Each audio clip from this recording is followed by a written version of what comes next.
29 अप्रैल की वो रात आम रातों से कहीं ज्यादा ठंडी और बेचैन कर देने वाली थी। पूरा शहर नए साल के जश्न में डूबा हुआ था। दूर दूर तक पटाखों की आवाजें गूंज रही थीं। सड़कों पर रौनक थी, लोग खुश थे। लेकिन शहर के बाहरी इलाके में घना कोहरा और अजीब सा सन्नाटा पसरा हुआ था। ऐसा लग रहा था मानो इस हिस्से को किसी ने जानबूझकर दुनिया से अलग कर दिया हो। टैक्सी ड्राइवर जेठालाल ने अपनी कलाई पर बंधी घड़ी पर नजर डाली। रात के 1:20 बज रहे थे। उसने लंबी सांस ली। बस, बहुत हो गया आज का काम। अब सीधा घर जाना चाहिए। बीवी बच्चे इंतजार कर रहे होंगे। उसने अपनी टैक्सी का इंडिकेटर घर की तरफ मोड़ा ही था कि तभी उसके मोबाइल की स्क्रीन अचानक जगमगा उठी। एक नई बुकिंग। जेठालाल ने आदतन उसे नकारने के लिए उंगली बढ़ाई, लेकिन तभी उसकी नजर किराए पर पड़ी। स्क्रीन पर दिख रही रकम आम दिनों से लगभग 3 गुना ज्यादा थी।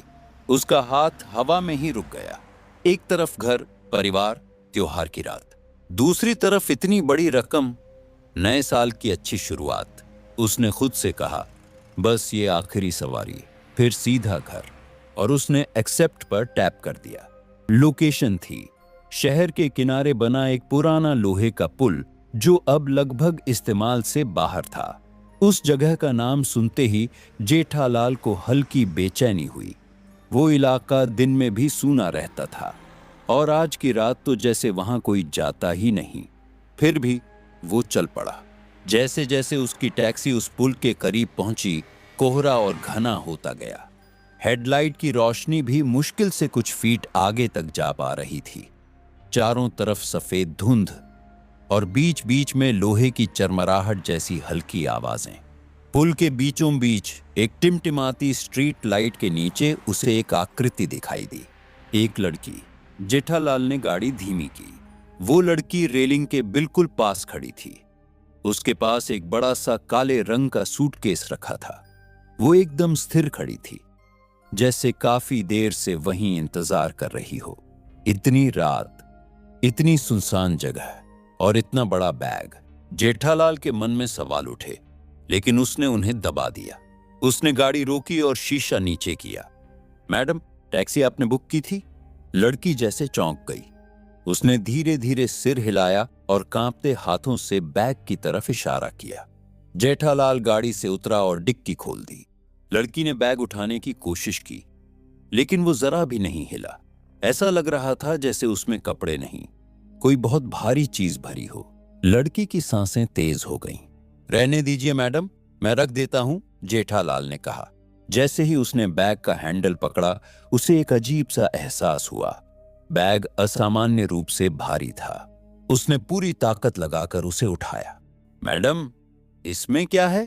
पत्थर वत्थर भरे हैं क्या? उसने हल्का मजाक करने की कोशिश की, लेकिन लड़की ने कोई जवाब नहीं दिया। वो बस उसी बैग को घूरती रही, जैसे उसकी नजर हट ही नहीं रही हो।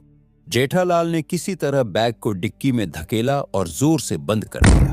बैठ जाइए मैडम, उसने कहा।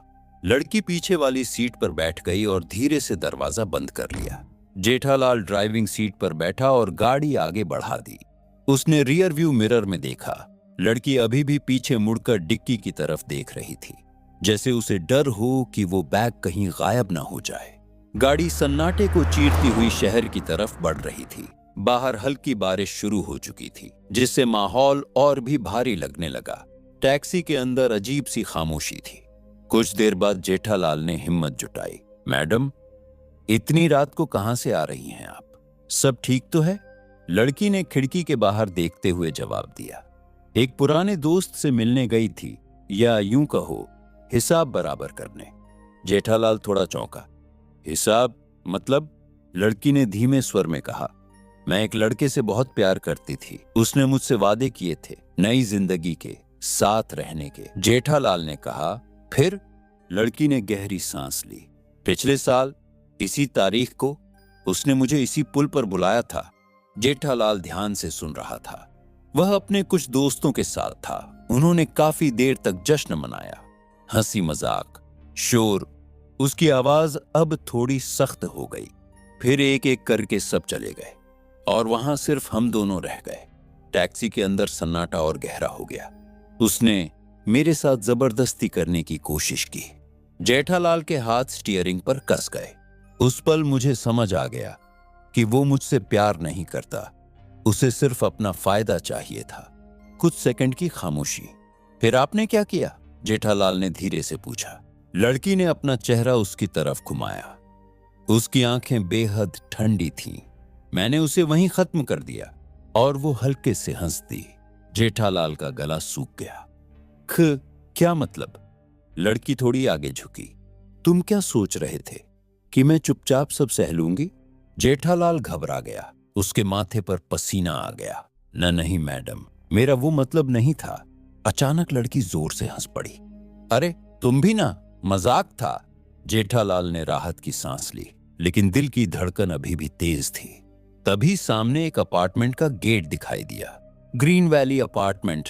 आ गया मैडम। गाड़ी रुकी। लड़की नीचे उतरी और डिक्की की तरफ बढ़ी। ये बैग बहुत भारी है, क्या आप इसे तीसरी मंजिल तक पहुंचाने में मदद कर देंगे? उसने कहा। जेठालाल झिझका, लेकिन फिर मान गया। उसने बैग उठाया। इस बार उसे उसमें से हल्की सी अजीब गंध महसूस हुई, लेकिन उसने ध्यान नहीं दिया। सीढ़ियां चढ़ते हुए उसकी सांस फूल गई। इसमें आखिर है क्या?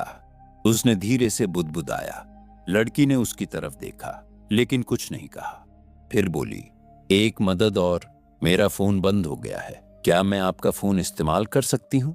जेठालाल ने अपना मोबाइल उसे दे दिया।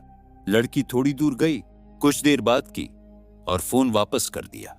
चलो, उसने कहा। तीसरी मंजिल पर पहुंचकर वो एक बंद दरवाजे के सामने रुके। यहीं रख दीजिए, लड़की ने कहा। जैसे ही जेठालाल ने बैग नीचे रखा, सीढ़ियों से कदमों की तेज आवाज आई। एक पुलिस इंस्पेक्टर और एक सिपाही ऊपर आ रहे थे। जेठालाल घबरा गया। अब ये क्या हो गया? इंस्पेक्टर ने दरवाजा खटखटाया। दरवाजा खुला। सामने एक युवक खड़ा था। पुलिस को देखकर उसका चेहरा उतर गया। इंस्पेक्टर ने सख्ती से कहा, बहुत कोशिश कर ली बचने की। सिपाही ने बैग की चेन खोली। जेठालाल की नजर अंदर गई और उसकी सांस रुक गई।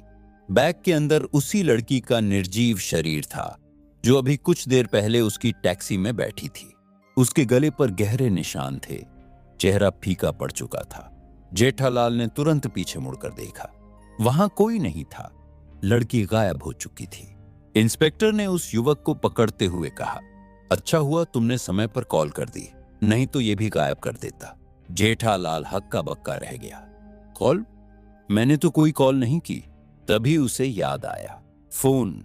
लड़की ने उसका फोन लिया था। उसने किसी दोस्त को नहीं, पुलिस को कॉल किया था, अपनी ही सच्चाई सामने लाने के लिए। पुलिस आरोपी को लेकर चली गई। जेठालाल वहीं खड़ा रह गया, कांपता हुआ। कुछ देर बाद वो नीचे आया, अपनी टैक्सी में बैठा। उसके हाथ अभी भी कांप रहे थे। उसने इंजन स्टार्ट किया और जैसे ही उसने रियर व्यू मिरर में देखा, पीछे की सीट खाली थी, लेकिन सड़क पर वही लड़की खड़ी थी। वो हल्के से मुस्कुरा रही थी, जैसे उसे धन्यवाद कह रही हो। जेठालाल ने तुरंत एक्सीलरेटर दबाया और बिना पीछे देखे वहां से निकल गया। उस रात के सन्नाटे में एक धीमी रहस्यमयी हंसी देर तक गूंजती रही।